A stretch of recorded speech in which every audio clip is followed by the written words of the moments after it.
लोकसभा चुनाव की तैयारियों में जुटे प्रधानमंत्री नरेंद्र मोदी अपने संसदीय क्षेत्र वाराणसी पहुंचे और पूर्वांचल को 13,000 करोड़ रुपए की परियोजनाओं की सौगात दी।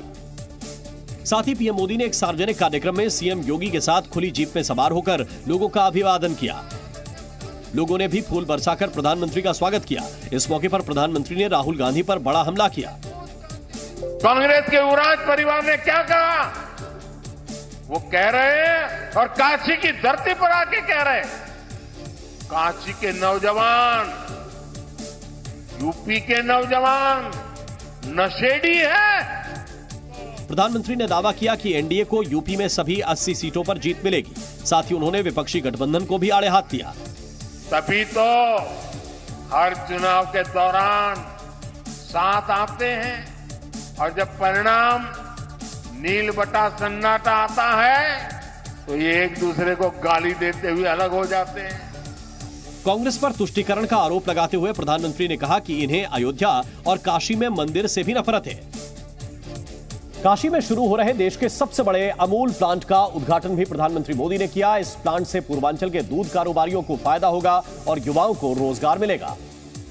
प्रधानमंत्री ने वाराणसी में अमूल के सबसे बड़े प्लांट बनास डेयरी का दौरा किया। अमूल की इस इकाई से पूर्वांचल में करीब 1 लाख लोगों को अप्रत्यक्ष रूप से रोजगार मिलने की संभावना है। इस प्लांट के शुरू होने से पूर्वांचल के किसानों और गौपालकों की आय भी दोगुनी होगी।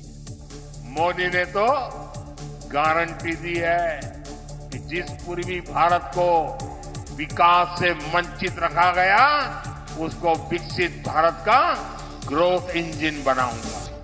अमूल डेयरी प्लांट का चुनावी कनेक्शन भी है। प्रधानमंत्री ने एक तीर से 2 निशाने साधे हैं। पहला अखिलेश यादव के कोर यादव वोट बैंक में सेंध और दूसरा पूर्वांचल के दूध कारोबारियों पर फोकस करना है। दरअसल ऐसा माना जाता है कि ओबीसी में यादव इकलौता ऐसा वर्ग है जो बीजेपी से जुड़ नहीं पा रहा है। अमूल प्लांट के मुद्दे पर समाजवादी पार्टी अध्यक्ष अखिलेश यादव ने केंद्र सरकार को घेरा और कहा कि यूपी में इस प्लांट लाने का काम समाजवादी पार्टी की सरकार ने किया था। सोचिए, वर्ल्ड क्लास टेट्रा पैकिंग से लेकर के सब मिल्क के जो प्रोडक्ट बनने थे वो काऊ मिल्क के प्रोडक्ट बनने थे, उस प्लांट को इन्होंने बर्बाद कर दिया। तो आप कल्पना कर सकते हो कि उत्तर प्रदेश को आगे लेके जाएंगे।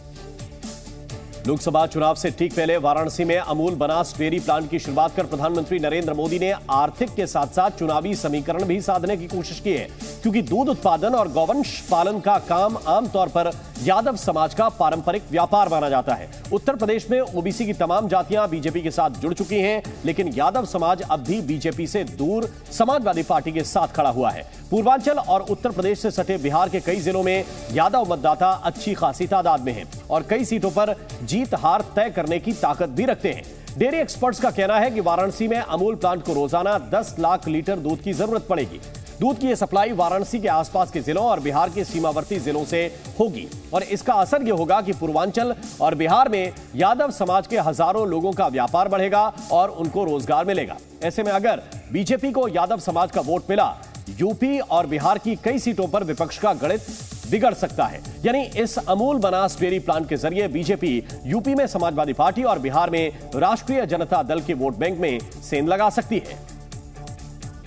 2 दिन के दौरे पर पहुंचे प्रधानमंत्री नरेंद्र मोदी आज सबसे पहले बनारस हिंदू यूनिवर्सिटी के स्वतंत्रता भवन के एक कार्यक्रम में शामिल हुए, जहां उन्होंने छात्रों का सम्मान किया और उनका हौसला बढ़ाया। साथ ही प्रधानमंत्री ने सांसद संस्कृत प्रतियोगिता के विजेता छात्रों को इनाम भी दिया। छात्रों के बीच पहुंचकर प्रधानमंत्री ने तस्वीरें खिंचाईं। इस दौरान उन्होंने कहा कि पिछले 10 साल में काशी में खूब विकास हुआ।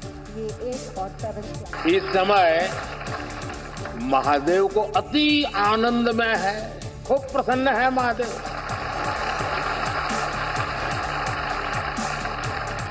इसलिए महादेव के आशीष के साथ 10 वर्षों में काशी में चारों ओर विकास का डमरू बजा है। इस मौके पर मुख्यमंत्री योगी आदित्यनाथ ने प्रधानमंत्री मोदी को शंख पुष्प भेंट कर उनका सम्मान किया। प्रधानमंत्री ने वाराणसी में संत रविदास की 25 फीट ऊंची प्रतिमा का अनावरण किया, जिसे लोकसभा चुनाव से पहले उत्तर प्रदेश की करीब 22% दलित आबादी के लिए बड़ा सियासी दांव माना जा रहा है। प्रधानमंत्री नरेंद्र मोदी ने संत शिरोमणि रविदास की जन्मस्थली जाकर उनका आशीर्वाद लिया और लंगर भी छका। इस मौके पर पीएम ने कहा कि संत रविदास ने ऊंच नीच और भेदभाव के खिलाफ आवाज उठाई।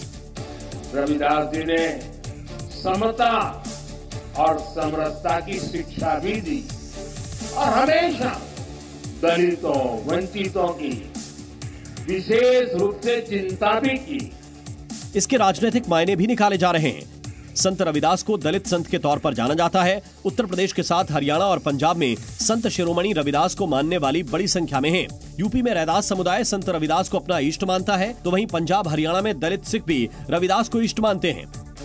पीएम ने विपक्षी गठबंधन पर जाति के नाम पर बांटने का आरोप लगाया।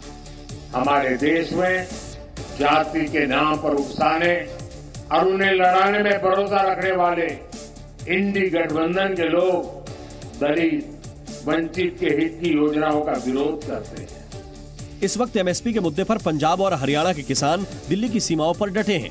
ऐसे में माना जा रहा है कि संत रविदास के बहाने सरकार किसानों को भी साधने की कोशिश कर रही है। Zee News।